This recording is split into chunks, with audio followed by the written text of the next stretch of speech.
Hi friends, welcome to Kavya Nayana cooking channel. ನಾನು ಸುಷ್ಮಾ. ಬನ್ನಿ, ಇವತ್ತು ಡಿಫರೆಂಟ್ ಆದ ಖಾರದ ಹೋಳಿಗೆ ರೆಸಿಪಿನ ತಗೊಂಡ್ ಬಂದಿದ್ದೀನಿ. ಏನಪ್ಪಾ ಅಂದ್ರೆ ಮೆಂತ್ಯ ಸೊಪ್ಪನ್ನ ಬಳಸಿ ಖಾರದ ಹೋಳಿಗೆ ಯಾವ ತರ ಮಾಡೋದು ಅಂತ ತೋರಿಸ್ಕೊಡ್ತಾ ಇದ್ದೀನಿ. ತುಂಬಾ ಅಂದ್ರೆ ತುಂಬಾ ರುಚಿಯಾಗಿರುತ್ತೆ. ಇದ್ರ ಜೊತೆಗೆ ಪಲ್ಯನೇ ಬೇಕಾಗಿಲ್ಲ, ಮೊಸರು ಹಾಗೆ ಚಟ್ನಿ ಪುಡಿ ಇದ್ರೆ, ಸೈಡ್ ಉಪ್ಪಿನಕಾಯಿ ಒಂದಿದ್ರೆ ಸಾಕು. ತುಂಬಾ ಚೆನ್ನಾಗಿರುತ್ತೆ. ಮಕ್ಕಳಿಗೆ ಲಂಚ್ ಬಾಕ್ಸ್ ಅಲ್ಲಿ ನೀವು ಮಾಡಿ ಕೊಡಬಹುದು. ಮೆಂತ್ಯ ಸೊಪ್ಪು ಒಂದು ಮನೇಲಿ ಇದ್ಬಿಟ್ರೆ ನಾವು ಮನೆ ಮಂದಿಗೆಲ್ಲ ಖಾರದ ಹೋಳಿಗೆನ ಮಾಡ್ಕೋಬಹುದು. ಫ್ರೆಂಡ್ಸ್, ಸಿಂಪಲ್ ಆಗಿ ಯಾವ ತರ ಮಾಡೋದು ಅಂತ ತೋರಿಸ್ಕೊಡ್ತೀನಿ. ಬನ್ನಿ ಫ್ರೆಂಡ್ಸ್. ಮೊದಲೇದಾಗಿ ಕನಕನ ನಾವು ರೆಡಿ ಮಾಡ್ಕೊಳ್ಳೋಣ. ನಾನಿಲ್ಲಿ ಪರಾತನ್ನ ತಗೊಂಡಿದ್ದೀನಿ. ನಾನು 1 ಬೌಲ್ ಆಗುವಷ್ಟು ಗೋಧಿ ಹಿಟ್ಟನ್ನ ಹಾಕೋತಾ ಇದ್ದೀನಿ. ನೀವು ಜಾಸ್ತಿ ಕೂಡ ತಗೋಬಹುದು. ಹಾಗೆ ಇಲ್ಲಿ ರುಚಿಗೆ ಸ್ವಲ್ಪ ಉಪ್ಪನ್ನ ಸೇರಿಸ್ಕೊಳ್ಳೋಣ. ಹಾಗೆ ನೀವು ಚಪಾತಿ ಕಲಿಸ್ತಿರಲ್ಲ, ಅದೇ ತರ ಸಾಫ್ಟ್ ಆಗಿ ನಾವು ಇದನ್ನ ಕಲಿಸ್ಕೋಬೇಕು. ಹೊಸಬ್ರು ಯಾರಾದ್ರೂ ವಿಡಿಯೋ ನೋಡ್ತಾ ಇದ್ರೆ ಪ್ಲೀಸ್ ಸಬ್ಸ್ಕ್ರೈಬ್ ಮಾಡ್ಕೊಂಡು ನೋಡಿ. ವಿಡಿಯೋನ ಎಲ್ಲೂ ಕೂಡ ಸ್ಕಿಪ್ ಮಾಡಬೇಡಿ, ಪೂರ್ತಿಯಾಗಿ ವಿಡಿಯೋ ನೋಡಿ ಸಪೋರ್ಟ್ ಮಾಡಿ. ನಮ್ಮ ವಿಡಿಯೋಗಳು ನಿಮ್ಗೆ ಏನಾದ್ರೂ ಯೂಸ್ಫುಲ್ ಆದ್ರೆ ನಿಮ್ಮ ಫ್ಯಾಮಿಲಿ ಫ್ರೆಂಡ್ಸ್ಗೆಲ್ಲ ಶೇರ್ ಮಾಡಿ. ಆದಷ್ಟು ನಾನು ಸಿಂಪಲ್ ಆಗಿ ರೆಸಿಪೀಸ್ ನ ತೋರಿಸ್ಕೊಡ್ತಾ ಇರ್ತೀನಿ. ನೋಡಿ, ಸ್ವಲ್ಪ ಸ್ವಲ್ಪನೇ ನೀರ್ ಹಾಕೊಂಡು ನಾವು ಚಪಾತಿ ಹದಕ್ಕೆ ಸಾಫ್ಟ್ ಆಗಿ ನಾದಿ ಇಟ್ಕೊಂತೀನಿ. ನೀವು ಬೇಕಂದ್ರೆ ಮೈದಾ ಹಿಟ್ಟು ಕೂಡ ಬಳಸಬಹುದು. ನಾನು ಆರೋಗ್ಯದ ದೃಷ್ಟಿಯಿಂದ ಗೋಧಿ ಹಿಟ್ಟನ್ನೇ ಮಾಡ್ತಾ ಇದ್ದೀನಿ. ಇವಾಗ ಸಾಫ್ಟ್ ಆಗಿ ಇದನ್ನ ನಾದ್ಕೊಂತೀನಿ. ನೋಡಿ, ಸಾಫ್ಟ್ ಆಗಿ ನಾದಿ ಇಟ್ಕೋತಾ ಇದ್ದೀನಿ. ನಾವು ಪೂರ್ಣ ಮಾಡೋವರೆಗೂ ಇದು ನೆನೆದ್ರೆ ಸಾಕಾಗುತ್ತೆ. ಜಾಸ್ತಿ ನೆನೆಯೋ ಅವಶ್ಯಕತೆ ಇಲ್ಲ. ಮಸಾಲೆನ ರುಬ್ಕೊಂಡು ಬರೋಣ ಬನ್ನಿ. ಖಾರದ ಹೋಳಿಗೆ ಅಂದ್ರೆ ಮಸಾಲೆ ಬೇಕೇ ಬೇಕಲ್ವಾ? ಬನ್ನಿ ಇವಾಗ.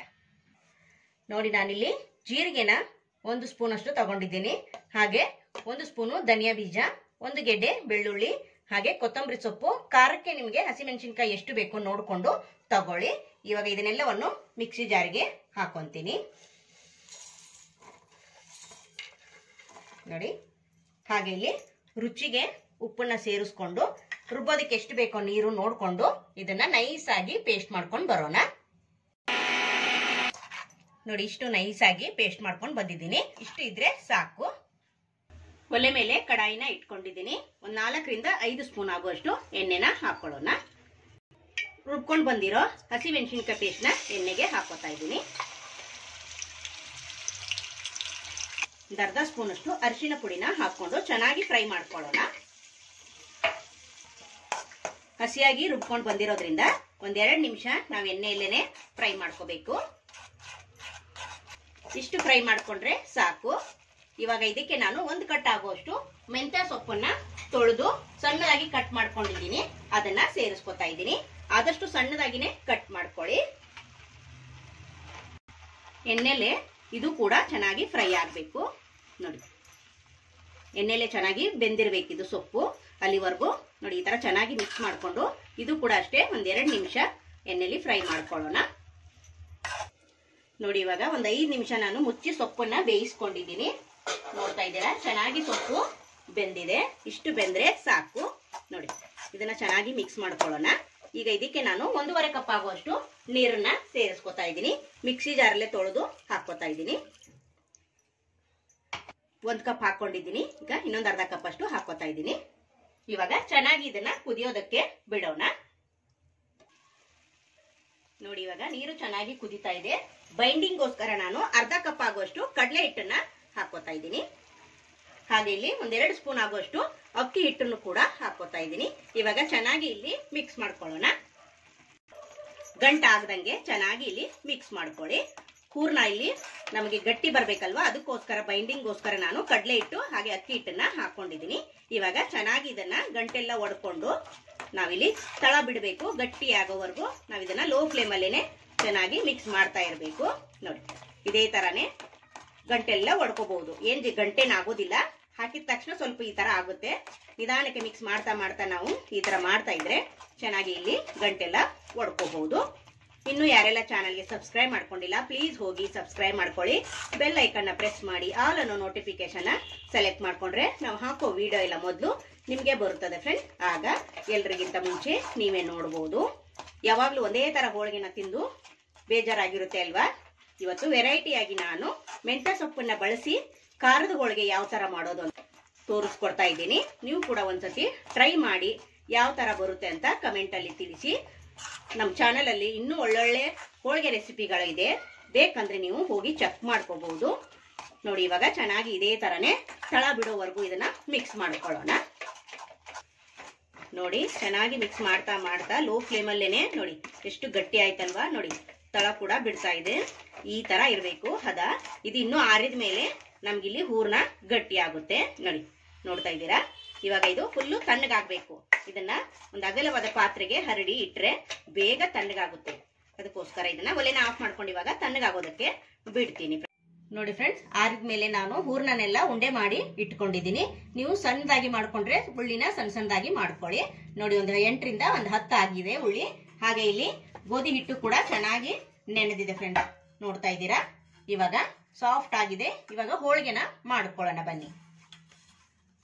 ನೋಡಿ ಈ ಸೈಜ್ ಅಲ್ಲಿ ನಾನು ಉಳ್ಳಿನ ತಗೊಂಡಿದ್ದೀನಿ. ಕೈಗೆ ಸ್ವಲ್ಪ ಎಣ್ಣೆ ಹಚ್ಕೊಂಡು ಇದನ್ನ ಈ ತರ ಬುಟ್ಟಿ ತರ ಮಾಡಬೇಕು. ಅಂದ್ರೆ ಹೂರ್ಣ ಇಡೋದಕ್ಕೆ. ಇಲ್ಲ ನೀವು ಲಟ್ಟಿಸ್ತೀನಿ ಅಂದ್ರೆ ಲಟ್ಟಿಸಿ ಕೂಡ ಮಾಡ್ಕೋಬಹುದು.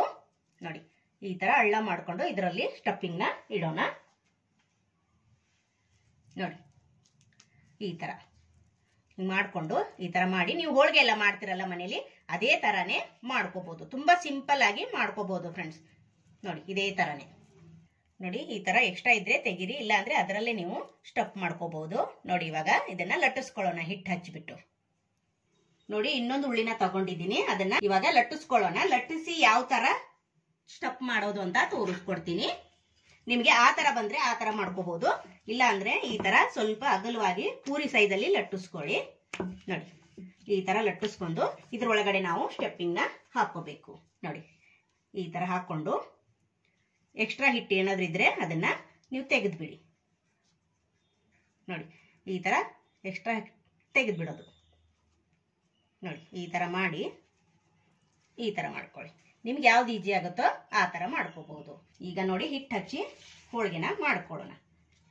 ನೋಡಿ ತುಂಬಾ ದೊಡ್ಡದಾಗಿ ಮಾಡ್ಕೋಬೇಡಿ, ಸ್ವಲ್ಪ ಚಿಕ್ಕದಾಗಿನೇ ಇರ್ಲಿ. ದಪ್ಪದಾಗಿದ್ರೇನೆ ತಿನ್ನೋದಕ್ಕೂ ಕೂಡ ತುಂಬಾ ಚೆನ್ನಾಗಿರುತ್ತೆ. ಏನು ಮಾಡಕ್ಕಾಗಲ್ಲ, ಸ್ಟಫಿಂಗ್ ಅಂದ್ರೆ ಹೊರಗಡೆ ಬಂದೇ ಬರುತ್ತೆ. ನಾವು ಚಿಕ್ಕದಾಗಿ ಇದನ್ನ ಈ ತರ ನೋಡಿ ಲಟ್ಟಿಸ್ಕೊಳ್ಳೋಣ. ನೋಡಿ ಸಾಕು, ಇಷ್ಟೇ. ಇವಾಗ ಇದನ್ನ ಬೇಯಿಸ್ಕೊಳ್ಳೋಣ. ತವಾ ಕೂಡ ಬಿಸಿ ಇಟ್ಕೊಂಡಿದೀನಿ. ಸ್ವಲ್ಪ ಎಣ್ಣೆನ ಹಚ್ಕೊಳ್ಳೋಣ. ನೋಡಿ ಇವಾಗ ಹೋಳಿಗೆನ ಹಾಕೊಳ್ಳೋಣ. ನೋಡಿ ಮೇಲೆ ಸ್ವಲ್ಪ ಎಣ್ಣೆನ ಹಚ್ಕೊಳ್ಳಿ. ತುಂಬಾ ಚೆನ್ನಾಗಿರುತ್ತೆ ಫ್ರೆಂಡ್ಸ್. ಆರೋಗ್ಯಕ್ಕೂ ಕೂಡ ತುಂಬಾ ಒಳ್ಳೇದು.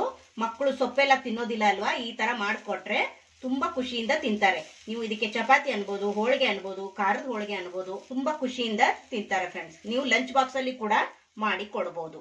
ನೋಡಿ ಇವಾಗ ಇನ್ನೊಂದು ಕಡೆ ತಿರುವಿ ಹಾಕೊಳ್ಳೋಣ. ನೋಡಿ ಸೂಪರ್. ಮೇಲೆ ಮತ್ತೆ ಸ್ವಲ್ಪ ಎಣ್ಣೆನ ಹಚ್ಕೊಳ್ಳೋಣ. ನೋಡಿ ಇದೇ ತರ ಎರಡೂ ಕಡೆ ಸಾಫ್ಟ್ ಆಗಿ ಬೇಯಿಸ್ಕೊಳ್ಳೋಣ. ನೋಡಿ ಇವಾಗ ಎರಡೂ ಕಡೆ ಚೆನ್ನಾಗಿ ಬೇಯಿಸ್ಕೊಂಡಿದೀನಿ. ಇಷ್ಟು ಬೇಯಿಸ್ಕೊಂಡ್ರೆ ಸಾಕು. ಮೆಂತ್ಯ ಸೊಪ್ಪಿನ ಖಾರದ ಹೋಳಿಗೆ ನೋಡಿದ್ರ ಫ್ರೆಂಡ್ಸ್, ಸೂಪರ್ ಆಗಿ ರೆಡಿ ಆಗಿದೆ. ಇದೇ ತರ ಎಲ್ಲಾ ಹೋಳಿಗೆನೂ ಮಾಡಿ ನಿಮ್ಗೆ ತೋರಿಸ್ಕೊಡ್ತೀನಿ.